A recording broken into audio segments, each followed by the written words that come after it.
Mwalimu. Ndio. Mwalimu, ndio hii mshahara yako. Mshahara imeingia? Mshahara imeingia. Nilikuwa nimegoja sana, mambo inanisumbua. Mwalimu. Ndio bwana Idavo. Ile pesa yenye nilikulipia chama ulisema utarudisha. Ilikuwa 1000 ngapi? Si ilikuwa 2000. Ama umeamua sasa hii pesa ya watu unakatalia 2000? Ndio hiyo, unajua mimi nakuanga mtu wa kulipa deni. Haya. Bwana Matudo.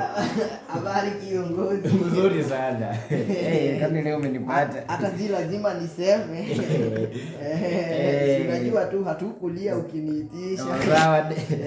Deni. Naelewa deni yako ilikuwa 5000. Wewe lipa deni. Haraka.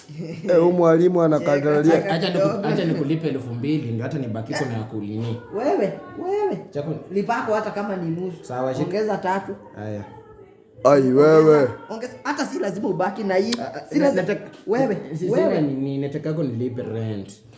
Wewe. Utakuja uishi kwangu na bibi yangu niongeze 200. Ndio hiyo basi. Kwani deni unadai mtu sasa? Nimemshukuru. Hello teacher. Oh yes, master. Hello teacher. Yes, how are you Msoa canteen? Teacher. The last time ulikuja canteen you have unpaid bill, ulinunulia watoto mandazi ya 1,000 na ukulipa. 1,000. Sasa ndio 1,000 yako. Teacher. Oh yes, how are you Mr. How are you? You're from Form 4 what? Form 4 West. Form 4 West. Idavo, nini Modenyo, what are you doing here right now?